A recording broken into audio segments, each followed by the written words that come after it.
ক্ষমতায় ফিরেই চমক দেখালেন ব্রিটিশ প্রধানমন্ত্রী স্যার কিয়ের স্টারমার। শুক্রবার প্রথম দিনই নিয়োগ দিয়েছেন গুরুত্বপূর্ণ বেশ কয়েকজন মন্ত্রীকে। নতুন মন্ত্রিসভায় আইন ও বিচার মন্ত্রণালয়ে প্রথমবারের মতো দায়িত্ব পেয়েছেন একজন মুসলিম নারী।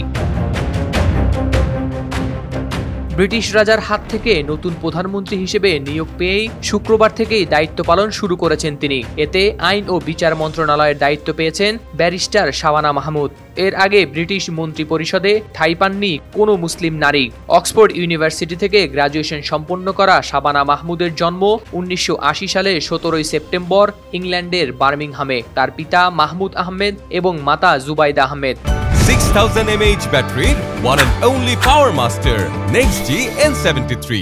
তিনি পাকিস্তান শাসিত আজাদ কাশ্মীরের বংশোদ্ভূত। তার বাবা মা ছিলেন কাশ্মীরের মিরপুরের বাসিন্দা। 1981 থেকে 1986 সাল পর্যন্ত সৌদি আরবের তায়েফে কাটিয়েছেন শাবানা।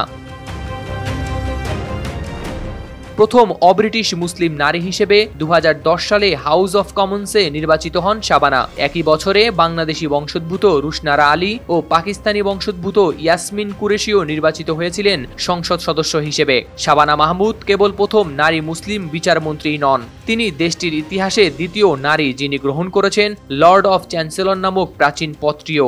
শাবানা এর আগে দায়িত্ব পালন করেছেন যুক্তরাজ্যের স্বরাষ্ট্র ও অর্থ মন্ত্রণালয়ের ছায়ামন্ত্রী হিসেবে। 2016 সালে তিনি লেবার পার্টির জাতীয় নির্বাহী কমিটির সদস্য ছিলেন। গত বৃহস্পতিবার অনুষ্ঠিত যুক্তরাজ্যের পার্লামেন্ট নির্বাচনে 412 আসন নিয়ে নিরঙ্কুশ জয় নিশ্চিত করেছে লেবার পার্টি। অন্যদিকে ক্ষমতাসীন কনজারভেটিভ পার্টির হয়েছে ভরাডুবি, পেয়েছে মাত্র 121টি আসন, যেখানে দেশটিতে সংখ্যাগরিষ্ঠতার জন্য প্রয়োজন হয় 326টি আসন। হাওলাদার শামীম, RTV।